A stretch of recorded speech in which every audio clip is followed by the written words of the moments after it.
ఐబొమ్మ రవి విచారణలో ఇప్పుడు రోజుకో సంచలన విషయం బయటపడుతోంది.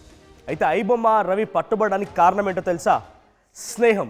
తన స్నేహితుడికి నేను వచ్చానురా హైదరాబాద్కి అని చెప్పి మెసేజ్ చేశాడట. ఆ మెసేజ్ ఇప్పుడు పోలీసులకు చేజిక్కింది. పోలీసులు ఆయన అరెస్ట్ చేయడానికి కారణమైంది. ఫ్రెండ్కి మెసేజ్ చేసి ఐబొమ్మ రవి దొరికిపోయాడట. ఫ్రాన్స్ నుంచి హైదరాబాద్కు వచ్చాక తన ఫ్రెండ్కి మామ హైదరాబాద్ వచ్చానురా అని చెప్పి మెసేజ్ చేయడంతో పాటుగా ఆ తర్వాత పార్టీ చేసుకుందాము. ఆయన ఎగ్జాక్ట్గా చేసిన మెసేజ్ ఏంటో అంటే మామ హైదరాబాద్ వచ్చా కలిసి తాగుదామంటూ ఒక మెసేజ్ చేశాడట. అయితే ఈ మెసేజే ఇప్పుడు పోలీసుల ఎదుట ఆయన అరెస్ట్ అవడానికి పోలీసుల ముందు ఇప్పుడు అన్నీ ఈ తతంగం మొత్తం కారణానికి ఆ ఫ్రెండ్కి మెసేజ్ చేయడమే. అయితే హైదరాబాద్కు వచ్చిన ప్రతిసారి ఫ్రెండ్తో కలిసి రవి మంచి పార్టీ చేసుకుంటాడట. అయితే ఈసారి కూడా మిత్రుడికి మెసేజ్ చేసి ఐబొమ్మ రవి తనని కలవాలి, తనతో పార్టీ చేసుకోవాలనుకున్నాడు. అయితే ఆ ఒక్క మెసేజే ఐబొమ్మ రవిని అరెస్ట్ చేశారు ఈ సైబర్ క్రైమ్ పోలీసులు. సో మరోవైపు నేటితో ఐబొమ్మ రవికి సంబంధించి కస్టడీ కూడా ముగియబోతోంది. విచారణలో పోలీసులకి అటు రవి ఏమాత్రం సహకరించలేదట. అయితే మరోసారి కస్టడీ పిటిషన్ దాఖలు చేయాలని పోలీసులు భావిస్తున్నారట. 5 రోజుల కస్టడీకి పోలీసులకి కోర్టు అనుమతించింది. సో 5 రోజుల పాటుగా కస్టడీకి తీసుకున్న పోలీసులు రవి నుంచి ఎటువంటి సమాధానాన్ని రాబట్టలేకపోయారు. రవిని కనీసం నోరు కూడా విప్పలేదట. ఆ విచారణకి సహకరించలేదట. అయితే రవి పట్టుబడడానికి తన భార్య ఏమాత్రము కారణం కాదు. చాలామంది తన భార్య పట్టుబట్టించింది, భార్యనే పోలీసులకు ఇన్ఫార్మ్ చేసింది అంటున్నారు. కానీ ఆ భార్యతో రవికి విడాకులే చాలా ఏళ్ళైంది. సుమారుగా 5 ఏళ్ల క్రితమే విడాకులు అయిపోయాయి. 2020-21 సమయంలోనే విడాకులు అయిపోయాయట. సో ఇప్పుడు ఆ భార్యకి ఏమాత్రం తెలియదు రవి ఎక్కడ ఉంటున్నాడు, ఏడబోతున్నాడు, ఏంటి ఏం కథ అనేది. సో రవి పట్టుబడిన విషయం ప్రధాన కారణం ఒకటి ఏంటంటే ఫ్రెండ్కి మెసేజ్ చేయడం. జనరల్గా హైదరాబాద్కి వచ్చినప్పుడల్లా ఫ్రెండ్తో కలుస్తూ ఉంటాడు, కలిసి పార్టీ చేసుకుంటూ ఉంటాడు. అంతవరకు మాత్రమే తెలుసా ఫ్రెండ్కి కూడా ఐబొమ్మ రవి ఏం చేస్తున్నాడు, ఐబొమ్మ ఆయనదేనా, ఇదన్ని విషయాలు ఫ్రెండ్కి కూడా తెలియదు. అది జనరల్గా చేసిన ఆ మెసేజే ఇప్పుడు రవిని పట్టించింది సైబర్ క్రైమ్ పోలీసులకి. సో ప్రజెంట్ 5 రోజులు విచారించినా ఏమాత్రం ఆయన సహకరించకపోవడంతో అనుకున్న స్థాయిలో సమాధానం రాబట్టలేకపోయారు. ఈ మిర్రర్ వెబ్సైట్స్ ఏంటి, నెదర్లాండ్స్లో ఏముంది, తర్వాత యూకేలో ఏముంది, కరేబియన్ దీవుల్లో ఏముంది, నీ సిటిజన్షిప్ ఎలా వచ్చింది, ఎక్కడికి వెళ్ళిపోయా, ఎలా నేర్చుకున్నావు, ఈ విషయాలపైన ఎటువంటి సమాధానం లేదట రవి నుంచి. అయితే రవి మరికొన్ని రోజుల పాటుగా కస్టడీలో ఉంచుకోవాలి, ఆయన నుంచి మరిన్ని సమాధానాలు తీసుకోవాలని చెప్పి పోలీసులు భావిస్తున్నారట. ఒకసారి మా ప్రతినిధి పవన్ దగ్గరికి వెళ్తానండి. పవన్, సో ప్రజెంట్ ఐబొమ్మ రవిని 5 రోజుల పాటు కస్టడీ తీసుకున్నా కూడా నోరు మెదపలేదు. ఏ ఒక్క సమాధానాన్ని ఆయన నుంచి పోలీసులు రాబట్టలేకపోయారు. సో రవి ఒక చిన్న మెసేజ్ చేయడం మూలంగానే ఒకే ఒక్క మెసేజ్ రవిని ఇరికించింది. రవిని పోలీసులు లొంగిపోయేలా చేసింది, పోలీసులు తను అరెస్ట్ చేసేలా చేసింది. ఇంత టెక్నికల్ నాలెడ్జ్ ఉండి ఏకంగా గవర్నమెంట్ సైట్లనే హ్యాక్ చేయగలిగాడు, గవర్నమెంట్ సర్వర్ని హ్యాక్ చేయగలడు, హైకోర్టు సర్వర్ని హ్యాక్ చేయగల రవి ఒక మెసేజ్తో లొంగిపోతాను, ఒక మెసేజ్తో పట్టుబడతాను అనుకున్నాడా? ఎస్ మనోజ్, ఏదైతే ఇమ్మడి రవిని అరెస్ట్ చేసినప్పటి నుంచి భిన్నాభిప్రాయాలు అయితే వ్యక్తం అవుతా ఉన్నాయి. అరెస్ట్ చేసిన సమయంలో అయితే భార్య పట్టించింది రవిని అంటూ కూడా కొన్ని కథనాలు రావడం జరిగింది. కానీ తర్వాత పోలీసులు ప్రెస్ మీట్ పెట్టిన తర్వాత లేదు మేమే అతన్ని ట్రేస్ చేస్తాను కొంతకాలంగా, సో ఫైనల్గా అతను మా చేతికి మా ఒళ్ళో చెక్కాడు, మేము అరెస్ట్ చేసాం, రెడ్ హ్యాండెడ్గా అతన్ని పట్టుకున్నాం, హార్డ్ డిస్క్లని అతను వాడిన మొబైల్స్ అన్నిటి కూడా సీజ్ చేసామని చెప్తా ఉన్నారు. అండ్ దాని తర్వాత ఇప్పుడు ఈ 5 రోజుల సుదీర్ఘ విచారణ తర్వాత ఇప్పుడు మరో కొన్ని విషయాలు అయితే బయటపడ్డాయి. తన ఫ్రెండ్ ఏదైతే వైజాగ్లో ఉన్న తన ఫ్రెండ్తో రవి చాటింగ్ చేసిన కొన్ని మెసేజ్ అయితే బయటకు వచ్చినట్టు కూడా పోలీసులు చెప్పడం జరుగుతూ ఉంది. ఆ మెసేజ్లో క్లియర్గా మామ నేను హైదరాబాద్ వచ్చాను, పార్టీ చేసుకుందామని వచ్చిన మెసేజ్ని ఆధారంగా మేము పట్టుకున్నాం అంటూ కూడా పోలీసులు చెప్తా ఉన్నారు. కానీ దీనిపై ఇంకా స్పష్టత రాలేదు. ఎందుకంటే ఇప్పటికీ ఐబొమ్మ వెబ్సైట్ రన్ అవుతూ ఉంది. దాని మీద కొన్ని నోట్ ఇవ్వడం జరిగింది. మీరు నా మీద ఫోకస్ చేసి నేను మిమ్మల్ని పట్టుకుంటా, నా మీద ఫోకస్ చేయొద్దు, నేను నా మీద ఫోకస్ చేసి మీ మీద ఫోకస్ చేయాల్సి ఉంటుందంటూ కూడా రవి ఒక నోట్ ఇవ్వడం జరిగింది. అది నిజంగా రవి ఇచ్చాడా, దీని వెనక వేరే నా పెద్దందారుల హస్తం ఉందా అనేది ఇప్పటివరకు కూడా తెలియని విషయం. దాంతోపాటు ఆ రవిని పట్టుకునేంత వరకు కూడా ఎవరికి తెలియదు దీని వెనకాల రవే ఉన్నాడని పోలీసులకు ఎలా తెలిసింది, ఆ రవి ఫ్రెండ్ అతనే అని పోలీసులు ఎలా గుర్తించారు, ఈ వెబ్సైట్ వెనకాల ఉన్నది రవి అని పోలీసులకు ఎవరు ఇన్ఫర్మేషన్ ఇచ్చారు, దీనిపై ఇంకా చాలా విషయాలు అయితే బయటకు రావాల్సి ఉంది. ఇంకా ఇదంతా చాలా గోప్యంగా నడుస్తూ ఉంది పోలీసుల విచారణ అయితే. ఇప్పుడు కూడా ఏ విషయాన్ని కూడా రవి పోలీసుల కస్టడీలో ఈ మాట కూడా ఇంకా స్పష్టంగా చెప్పలేదు. ఏమడిగినా కూడా పొంతం లేని సమాధానాలు చెప్పుకుంటూ వచ్చాడు. తన పర్సనల్ లైఫ్ స్టోరీ చెప్పుకుంటూ రావడం జరిగింది. తన సర్వర్లు ఎక్కడున్నాయి, తన ఆపరేషన్స్ ఎక్కడ నడుస్తున్నాయి, ఇవన్నీ కూడా ఏవి చెప్పలేదు. కానీ పోలీసులు రవి ఫ్రెండ్ నుంచి మెసేజ్ ద్వారా పట్టుకున్నాం, రవికి ఫ్రెండ్కి మేము చెప్పడం జరిగింది, ఆ రవి ఎప్పటి నుంచైనా మెసేజ్ వచ్చినా ఫోన్ వచ్చినా మాకు ఇన్ఫార్మ్ చేయాలి అని పోలీసులు అతనికి వార్నింగ్ ఇవ్వడంతో ఆ ఫ్రెండ్ అంటే డైరెక్ట్ గా మీరు అంటున్నట్టుగా ఒక నోటు ఆయన గతంలో ఐబొమ్మ సైట్ లో పెట్టాడు. సో మీరు నాపై ఫోకస్ చేస్తాను, మీపై ఫోకస్ చేయాల్సి వస్తుంది, తస్మాత్ జాగ్రత్త, ఎవరేంటో నాకు తెలుసు, ఇలా చాలా వార్నింగ్తో కూడినట్టు ఒక మెసేజ్ ఆయన పోస్ట్ చేశాడు ఆ వెబ్సైట్లో. సో అటువంటి వ్యక్తి చాలా టెక్నికల్గా చాలా ఎక్స్పర్ట్గా ఉన్న వ్యక్తి ఒక చిన్న మెసేజ్తో పట్టుబడతారనే రకంగా అనుకొని ఉంటాడా? ఎందుకంటే ఆయన పైన చాలా పెద్ద ఎత్తున నిఘా ఉంది. డెఫినెట్గా ఆయనకి ఏ స్థాయిలో నెట్వర్క్ అయితే ఉందో ఆ స్థాయిలోనే పోలీసులకు నెట్వర్క్ ఉంటుంది. తనను కూడా హ్యాక్ చేయడానికి సిద్ధంగా ఉన్నారు పోలీసులు. ఏ క్షణమైనా పట్టుకోవచ్చు అనేటువంటి వ్యక్తి అంత ఈజీగా రెగ్యులర్ ఫోనే వాడతాడా? ఆయన మనలాగా రెగ్యులర్ ఫోన్ వాడతాడా, లేకపోతే మన సినిమాలో చూసినట్టుగా ఎటువంటి హ్యాకర్స్ టెక్నికల్ శాటిలైట్ ఫోన్స్ వాడుతూ ఉంటారు, త్రూ శాటిలైట్ మాట్లాడుతూ ఉంటారని చెప్తుంటారు. కాబట్టి నార్మల్ మనలాంటి ఫోన్స్ యూజ్ చేసే వ్యక్తేనా, లేకపోతే శాటిలైట్ ఫోన్స్ వాడుతుండేవాడా? మనలాంటి ఫోన్స్ వాడితే పట్టుబడతాడనే విషయం ఆయనకు తెలియదంటారా? ఎస్ మనోజ్, ఇమ్మడి రవి ఫ్రాన్స్లోనే ఎక్కువ కాలం ఉండేవాడు. ఎవ్రీ 20 రోజులకోసారి అతను ఒక వేరే దేశానికి వెళ్తూ ట్రిప్స్కి వెళ్తూ వస్తూ ఉండేవాడు. కానీ అతను హైదరాబాద్ వచ్చే సమయంలో కూడా తన వాడిన మొబైల్స్ అన్ని కూడా అక్కడే వదిలేసి ఒక కొత్త మొబైల్ని తీసుకొని ఇండియాకి వచ్చాడు. అందులో ఎవరి కాంటాక్ట్స్ కూడా లేవు, కేవలం డెలివరీ బాయ్స్ కాంటాక్ట్స్ తప్ప. అతను కరేబియన్ ఐలాండ్స్తో వారితో కాంటాక్ట్ అవడానికి కూడా అతని దగ్గర ఎలాంటి డాటా లేదు ప్రస్తుతానికి పోలీసులు పట్టుకున్నప్పుడు. కానీ రవియే దీనికి కారణం, దీని వెనుకున్నది రవి అని పోలీసులు ఎలా గుర్తించారు, అతని ఫ్రెండ్ ఇతనే, అతనికి మధ్య కమ్యూనికేషన్ ఎలా జరిగింది, ఇవేవి కూడా ఇంతవరకు పోలీసులు ఇంకా బయటికి వదలడం లేదు. ఆ మెసేజ్ ఏదైతే ఉందో నిజంగా ఆ మెసేజ్ రవియే చేశాడా, లేకపోతే నిజంగా భార్య పట్టించిందా, భార్య పట్టించిన విషయాన్ని గోప్యంగా ఉంచడం కోసం కొంచెం పక్కకు పెడుతూ ఫ్రెండ్ పట్టించడం చెప్తున్నారు. ఇవన్నీ కూడా ఇంకా స్పష్టత రావాల్సి ఉంది. సో కొంతమంది అడ్వకేట్స్ మాట్లాడుతూ కూడా నరేష్ పై కేవలం చీటింగ్ కేసులే ఉన్నాయి, తను ఇండియన్ సిటిజన్షిప్ వదులుకొని ఫ్రాన్స్ సిటిజన్షిప్ తీసుకోవడం జరిగింది, ఆ కరేబియన్ ఐలాండ్స్లో తిరుగుతూ ఉన్నాడు, అక్కడి దేశస్థుడిగా ఉంటా ఉన్నాడు. ఒక విదేశీయుడు ఇక్కడికి వచ్చి నేరానికి పాల్పడితే ఇక్కడ సెక్షన్ల కింద చేస్తూ ఉంటారు. కానీ నేరం పాల్పడింది కూడా ఆ దేశంలోనే, కానీ పట్టుకుంది మన పోలీసులు. ఇవన్నీ కూడా విచారణ జరగాలి అంటే కూడా సెంట్రల్ నుంచి ఆమోదం, సెంట్రల్ మినిస్టర్ల ఆమోదం ఉండాలి. రెండు దేశాల మధ్య పరస్పరం మాట్లాడుకొని ఒప్పందాలు కుదిరితే తప్ప రవిపై ఎలాంటి యాక్షన్ తీసుకోలేరంటూ కూడా కొంతమంది అడ్వకేట్స్ మాట్లాడుతూ ఉన్నారు. ఆ బెట్టింగ్ యాప్స్ ఏదైతే విషయం ఉందో ఆ బెట్టింగ్ యాప్స్ గురించి కూడా ఇప్పటివరకు కూడా ఆ ఛార్జ్ షీట్లో ఫైల్ చేయాలంటూ కూడా చెప్తా ఉన్నారు. ఏదైతే కేవలం ఈ చీటింగ్ కేసు ఏదైతే ఒక నమోదైందంటూ కూడా చెప్తా ఉన్నారు. రానున్న రోజుల్లో ఇంకొక వారం లేదా ఇప్పుడు రవి విషయంలో 5 రోజుల కస్టడీ కూడా పూర్తి కాబోతోంది. కస్టడీలో ఎటువంటి సమాధానాలు రాబట్టలేకపోయారు. కనీసం ఆయన నెట్వర్కింగ్ ఎక్కడ ఉంది, ఎలా చేస్తున్నారు, ఆపరేషన్కి సంబంధించి ఎలా హ్యాక్ చేశావు, ఆయన హార్డ్ డిస్క్లు వీటన్ని కూడా నాకు తెలిసి బహుశా ఎన్క్రిప్ట్ చేసుకుని ఉంటాడు. వాటిని ఓపెన్ చేయగలుగుతున్నారా పోలీసులకి? సాధ్యమవుతుందా ఆ డేటాని ఎన్క్రిప్ట్ చేయడం కోసం, ఆ డేటాని చూడడం కోసం సాధ్యమవుతుందా?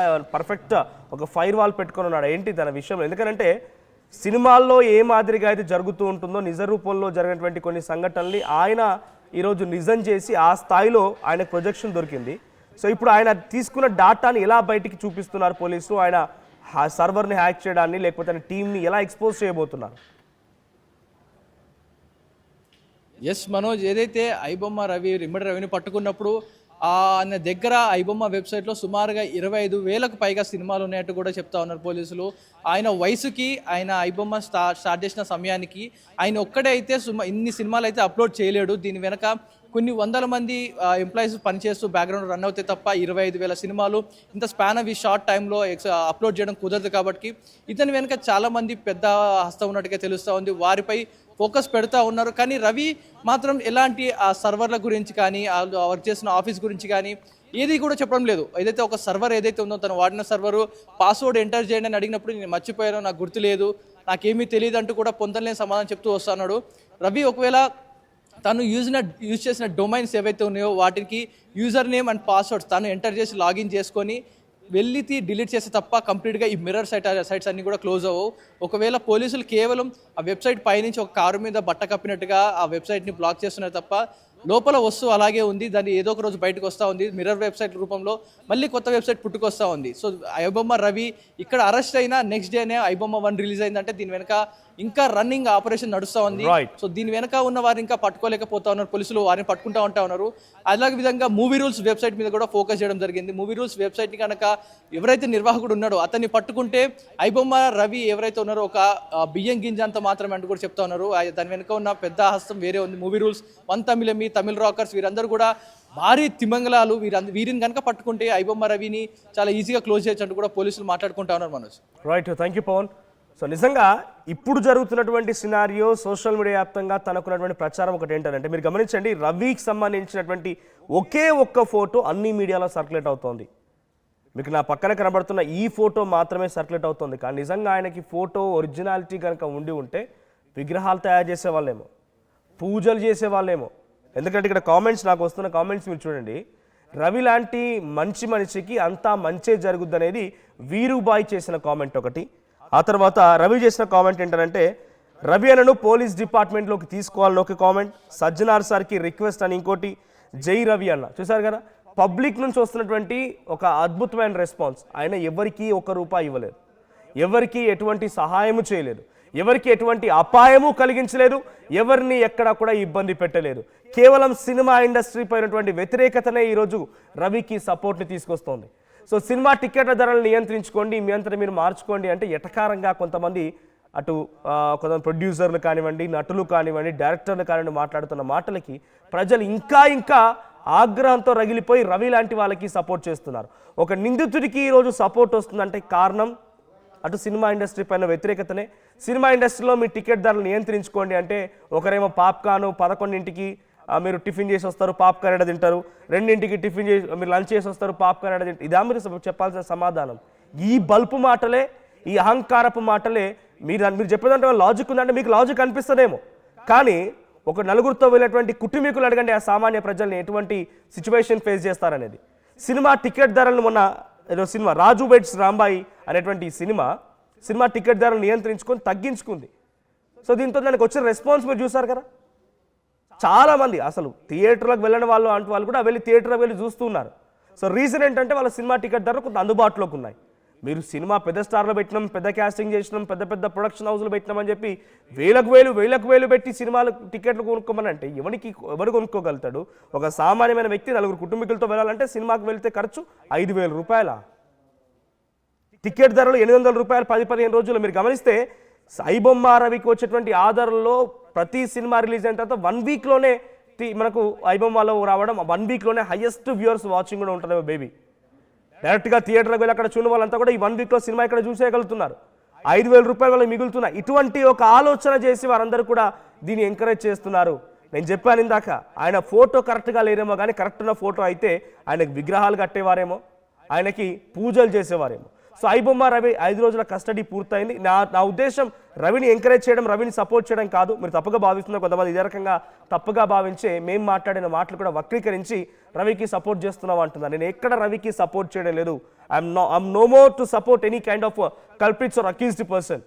నేను ఒక అక్యూజ్ని సపోర్ట్ చేయడం నా ఉద్దేశం కాదు, ఒక తప్పుడు పైరసీని ఎంకరేజ్ చేయడం నా ఉద్దేశం కాదు. కేవలం సినిమా ఇండస్ట్రీపై వస్తున్న వ్యతిరేకత నాకు సపోర్ట్గా ఇస్తున్నారు. నిందితుడికి పబ్లిక్ సపోర్ట్ ఇస్తున్నారంటే కారణం ఏంటని ఒకసారి ఎవరైతే సినిమా ఇండస్ట్రీ వాళ్ళారో వారు గుర్తించి ఇకనైనా ఇటువంటివి జరగకుండా ఉండాలంటే పబ్లిక్ యొక్క విశ్వాసాన్ని మీరు పొందాలి, పబ్లిక్ యొక్క నమ్మకాన్ని మీరు పొందాలి. మీ సినిమాలు సక్సెస్ కావాలన్న పబ్లికే, ఫెయిల్ కావాలన్న పబ్లికే.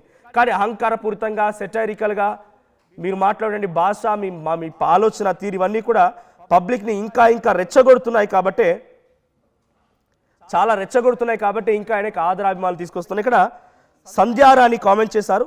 సో దాన్ని ఏమంటున్నారంటే శివాజీ గారు పాప్కార్న్ మీద చేసిన కామెంట్స్ చాలా వెటకారంగా ఉన్నాయి. So I always support Ravi, we never support heroes and producers. ఇది సంధ్యారాణి గారు చేసిన comment. Thank you. So thank you for commenting. So Acheshwar Rao ji real hero Ravi అని కామెంట్ చేశారు. తర్వాత Udata Sandhya iBomma opening starting send అంట. ఐబొమ్మ ఓపెన్ ఎక్కడైతుందని అడుగుతున్న బహుశా తను ఏం అడుగుతున్నా అర్థం కాలేదు. But one thing is clear, మీరు దయచేసి ఇటువంటి పైరసీని ఎంకరేజ్ చేయకండి. సినిమా ఇండస్ట్రీ వాళ్ళు డెఫినెట్గా ఈ సందర్భంగా అయినా ఇటువంటి సంఘటనలు జరుగుతున్నప్పుడైనా వాళ్ళలో కొంత మార్పు అనేది వస్తుంది. వాళ్ళంతా ఒక ఆర్గనైజ్డ్గా మారిపోయి అన్ని సినిమాలకి ఒకే ధర నిర్ణయించుకుంటారు. లేకపోతే సినిమా ఇండస్ట్రీ సినీ అభిమానులుగా మీ అందరినీ కూడా ఆదరిస్తారు. మీ నమ్మకాన్ని, విశ్వాసాన్ని వమ్ము చేరని ఆశిద్దాం. కానీ ఇటువంటి వాటిని ఎంకరేజ్ చేయకండి దయచేసి. ఐబొమ్మ లాంటి వాటిని ఎంకరేజ్ చేయకండి. మూవీ రూల్స్ ఇంకా రకరకాలుగా ఉన్నాయి, వాటిని ఎంకరేజ్ చేసి పైరసీని ఎంకరేజ్ చేయకండి. అవి మీ డాటాను కూడా కిల్ చేస్తాయి, మీ డాటాను కూడా చోరీ చేస్తాయి, మిమ్మల్ని కూడా ఇబ్బందులకు గురి చేయొచ్చు. సో ఇటువంటివి ఎంకరేజ్ చేయకండి, కొంత సంయమనం పాటించండి. సినిమా ఇండస్ట్రీ ఇకనైనా మారుతుందని ఆశిద్దాం. సో సినిమా ఇండస్ట్రీ మార్పుని అటు ప్రజలు కూడా ఎక్స్పెక్ట్ చేస్తున్నారు. ఈ కామెంట్స్ చూస్తే అర్థమవుతుంది ఎటువంటి మార్పుని ఎక్స్పెక్ట్ చేస్తున్నారు అనేది. సో ఐబొమ్మ రవి బయటికి వస్తాడా అంటే 90% మంది జనం బయటికి వస్తాడు అనేటువంటి ప్రగాఢ విశ్వాసాన్ని వ్యక్తం చేస్తున్నారు. దీనికి గల కారణం ఏంటి? ఆయన డైరెక్ట్గా మీరు వేలకు వేలు వెచ్చించి అక్కడ చూడలేనటువంటి వాటిని ఇందులో చూపిస్తున్నాడు. సినిమాలు చూడగలుగుతున్నారు. నిజంగా అభిమానులు కూడా ఈరోజు అభిమాన నటుడు నటించిన సినిమాకు వెళ్ళలేకపోతున్నారు. కారణం టికెట్ ధరలు.